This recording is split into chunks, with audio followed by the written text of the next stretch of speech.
L'entrevue du jour. Une présentation du Resto L'Olivier, coin Saint-Jean-Baptiste et Sainte-Brigitte à Montmagny. La satisfaction de nos clients, une priorité. 248-3435.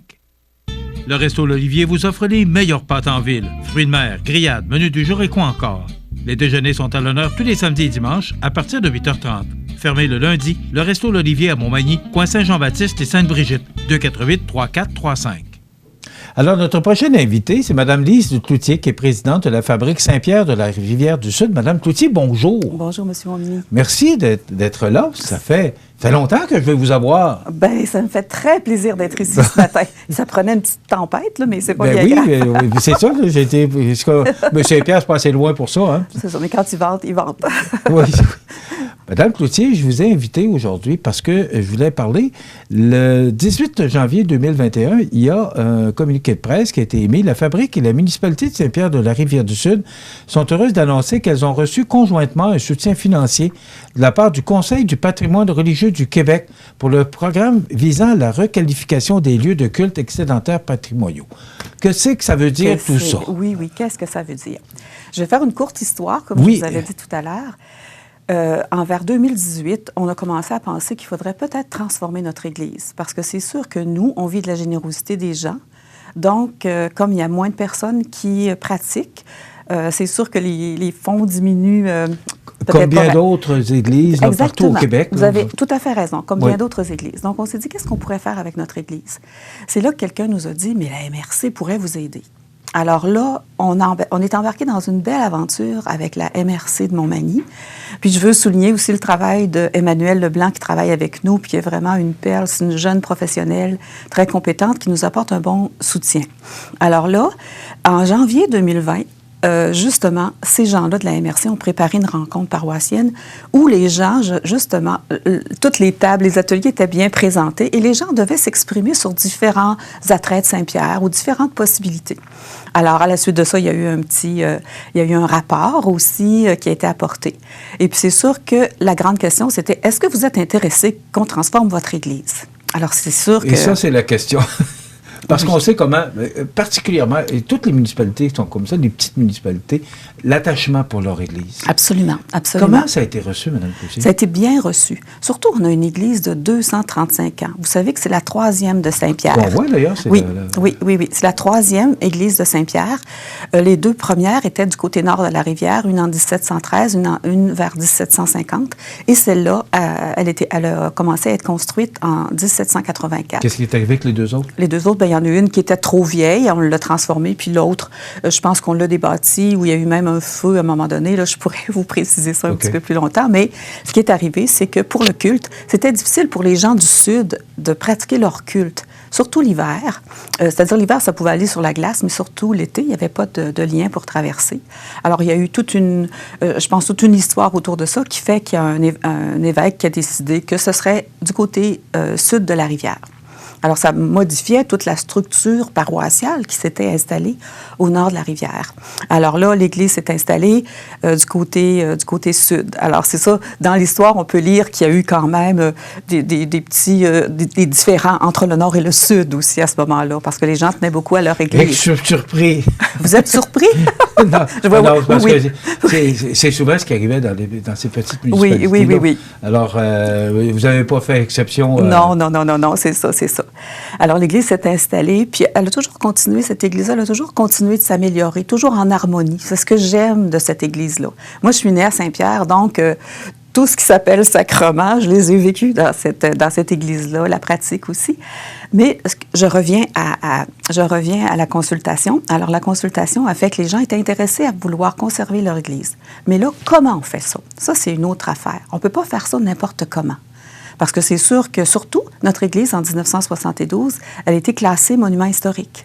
Okay. Alors, c'est sûr qu'on ne peut pas arriver puis faire, décider de faire un bloc appartement ou des choses comme ça. On a le CPRQ, qui est le Conseil du patrimoine religieux, qui a son mot à dire. Parce que, comme on est une église classée, il faut toujours faire attention à la manière dont on transforme notre Église aussi. Alors là, on est suivi aussi de ce côté-là. Alors là, j'arrive justement aux 15 000 on a demandé à une architecte, parce qu'on a eu un comité de réflexion qui s'est formé. un comité de réflexion sur la transformation de l'Église. Après la consultation, suite à la consultation? Suite à la consultation, il y a des gens qui étaient intéressés, les mariés étaient là, puis il y a d'autres gens de la communauté qui se sont impliqués. Et puis aussi, ce qui a été décidé, c'est qu'on a demandé à une architecte, d'ailleurs, c'est l'architecte qui s'occupe de faire des travaux à l'Église, parce qu'on doit toujours passer par je peux le dire, c'est juste le CPRQ, quand on a des travaux à faire, puis on obtient aussi souvent des bonnes subventions parce qu'on est un monument classé. Alors, c'est elle on doit passer par tout le processus quand on a des restaurations de l'Église à faire. Alors, on l'a demandé aussi pour ce volet-là de transformation de l'Église. Alors, ce qui est arrivé, c'est que là, on a eu des petites rencontres, puis elle a dit, ce qui serait bien, c'est qu'on commence d'abord par le commencement.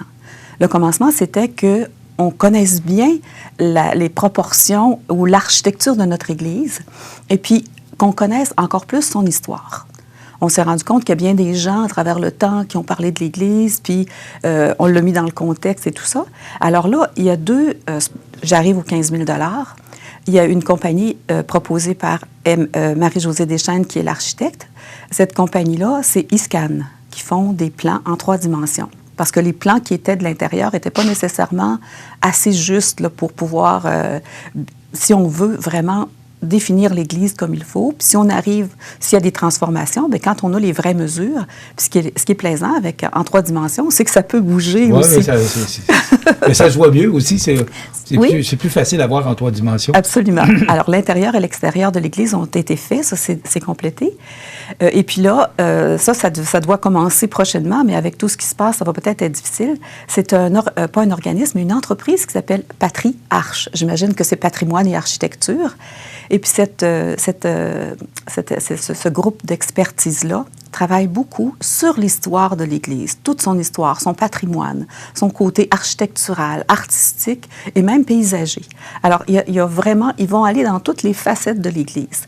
Alors là, c'est vraiment intéressant comme programme parce qu'ils vont aller fouiller un peu partout. Ils vont aller fouiller dans les livres de la Fabrique, ils vont aller fouiller aussi même à la MRC, dans les sociétés d'histoire locales et régionales, à la bibliothèque. Pour respecter son histoire, là. Oui, pour aller fouiller, parce qu'il y a déjà des choses, on a déjà des choses, mais jamais aussi poussées.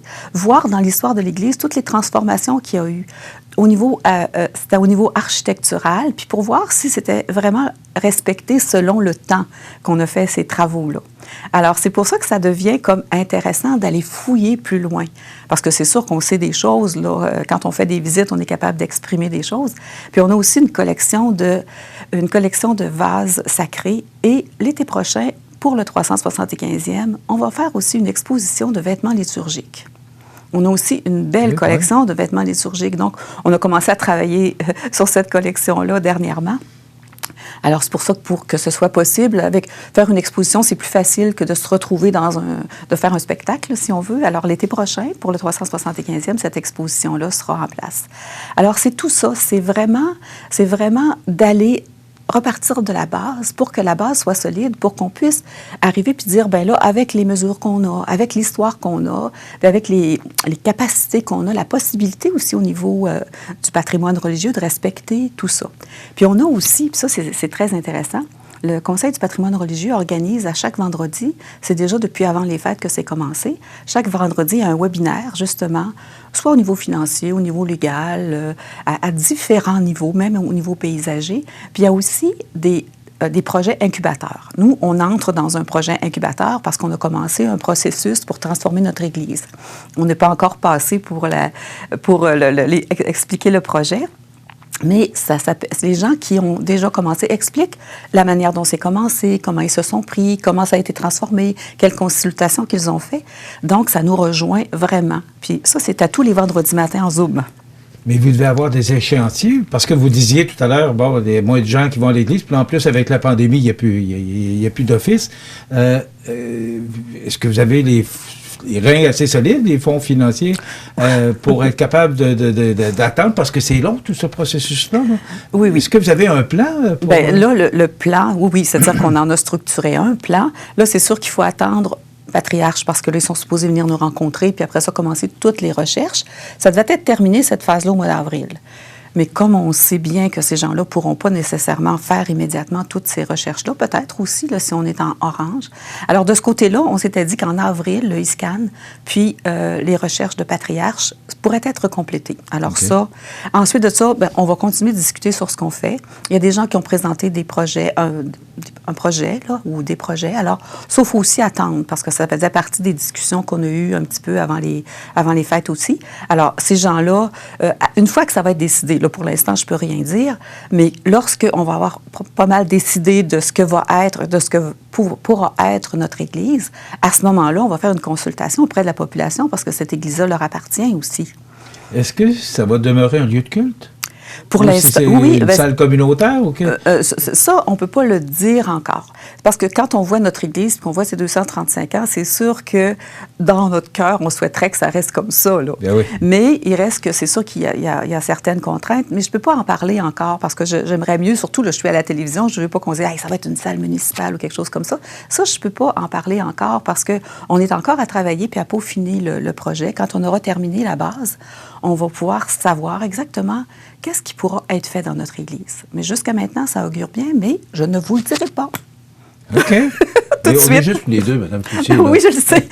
Les gens à la télévision, ils disent toujours ça.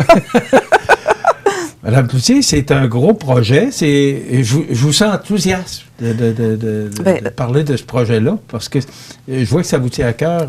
Absolument. Je pense que c'est ça, vous avez dû remarquer qu'il y a un petit côté de moi qui est assez passionné. Puis c'est ce que j'aime mettre dans tout ce que j'entends. Oui. C'est ce que j'aime mettre dans tous les projets. Parce que quand on travaille avec des gens aussi, des gens des fois qui s'y connaissent moins, je pense qu'il faut leur donner ça, ce goût de le faire. Puis il y a une belle équipe au niveau du comité de réflexion. Il y a aussi un comité, je vous dis, qui est quand même... Là, on parle beaucoup de notre Église, puis comment faire briller notre Église aussi régionalement, puis au niveau du tourisme. Alors là, on se penche là-dessus. Et puis aussi, il n'y a pas seulement l'Église, on parle de tout le rocher institutionnel. Vous savez qu'est-ce que c'est un petit peu le rocher institutionnel? Allez-y. Notre Église, comme plusieurs églises, sont construites sur le roc. Parce que, comme c'est une église de 1785, 84, 85, il y avait beaucoup de terres cultivables. Alors, pour donner la possibilité aux gens de bien travailler leurs terres, on construisait l'église qui prend quand même assez de place là, sur un rocher. Alors, sur le rocher institutionnel... Pour ne pas priver les cultivateurs de leurs terres. De leurs terres cultivables. Puis on sait qu'à Saint-Pierre, ça a été comme le grenier du Bas-Québec à cause de la richesse des terres. C'est pour ça qu'on veut travailler beaucoup le côté rural de notre paroisse aussi. Et puis là, derrière cette église-là, ou de biais, il y a aussi le collège classique il y a un collège classique qui a été construit à Saint-Pierre. Ensuite, le rocher institutionnel comportait plusieurs lieux d'enseignement. Il y avait une école, d'autres écoles qui ont été prêtées aussi à un moment donné, c'est-à-dire une école qui s'appelait une école de fabrique, ensuite une autre école, puis il y avait le couvent des Sœurs du Bon-Pasteur aussi, puis il y a même eu une école ménagère, puis au bout de ça, il y a le cimetière, qui est construit aussi sur un rocher, qui est un lieu aussi cité dans les registres québécois et canadiens aussi. Alors, tout ce rocher-là, juste ça, là, c'est une grosse partie de notre histoire. Alors, c'est pour ça que ça devient intéressant et qu'on mette beaucoup ça en valeur. Mais je vous écoute, puis est-ce que je devrais comprendre que ça pourrait devenir aussi une partie muséale?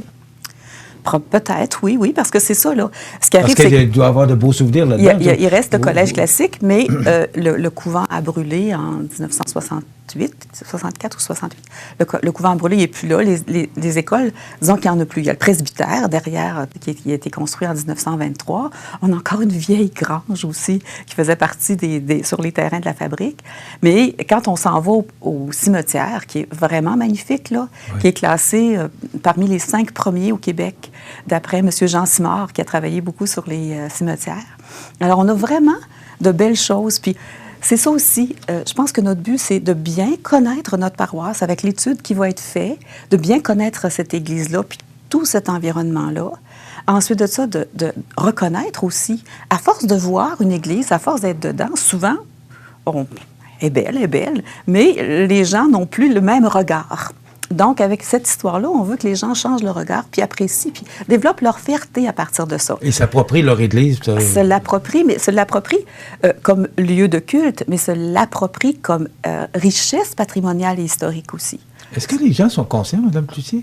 C'est ce que vous nous racontez ce matin? Ce que je vous dis, c'est qu'il faut connaître notre histoire et la reconnaître. C'est dans cette portion-là qu'il faut aussi travailler. Puis ensuite, il y a quelqu'un qui me disait, bien, il faut la faire connaître aussi. Alors, on est dans cette optique-là en travaillant. Puis j'apprécie beaucoup le travail, comme je vous disais, d'Emmanuel Leblanc au niveau de la MRC qui nous aide beaucoup à ce niveau-là. Parce que c'est ça, on est bénévole, alors à travers tous les dossiers qu'on a à travailler. Alors, je trouve ça important qu'on redonne à notre histoire sa vraie place. En quelques secondes, la prochaine étape? La prochaine étape, bien là, on est supposé peut-être se rencontrer à nouveau en mars, mais on attend le rapport des spécialistes qui sont venus pour le 15 000 $, dont la municipalité a participé, le diocèse et la fabrique aussi ont participé aussi en donnant un montant. Alors, tout ça, je pense que c'est une belle équipe qui a à cœur que ça fonctionne bien. Alors, j'espère que je n'ai pas trop parlé. Non, au contraire, c'est très intéressant. Moi, je vous demande de nous tenir au courant des développements, de venir nous voir, puis de nous raconter un peu le cheminement, puis comment tout ça va se passer. Puis aussi la nouvelle vocation que l'Église de Saint-Pierre... Oui, parce que c'est ça ira peut-être pas. C'est ça, à cause de tout ce qui se passe. C'est sûr qu'on a des rencontres Zoom, là, puis il y a des choses comme ça, là, mais on ne peut pas vraiment en présentiel. C'est sûr que c'est important d'y aller davantage. Quand on va faire une consultation aussi, on est à se poser la question comment cette consultation-là va se présenter aussi. Puis il y a beaucoup de gens généreux et très pieux à Saint-Pierre aussi. Puis aussi, juste une petite chose, juste avant les... Rapidement, parce qu'il faut... Ah, OK, je vais aller. Avant les fêtes, pour se faire des sous, on a lancé une campagne de financement avec un livre de recettes qui s'appelle « Les biscuits de la sacristie ». On en a déjà vendu beaucoup, mais ce livre-là est encore en vente pour des profits pour notre fabrique. On l'appelle où pour se procurer? On peut appeler soit au presbytère ou encore chez Philo ou auprès des marguilliers aussi. Merci beaucoup, Mme Cloutier. Ça me fait plaisir. Ça me fait plaisir. Tenez-nous au courant des développements. Oui, ça va me faire plaisir. Mme Lise Cloutier, qui est présidente de la Fabrique Saint-Pierre de la Rivière-du-Sud. Donc, c'est ce beau projet-là. C'est un beau 15 000 $ qu'on a reçu du Conseil du patrimoine religieux du Québec. Merci. Merci beaucoup, M. Montminy. Merci. Dans quelques instants, les grands titres de l'actualité avec José Soucy.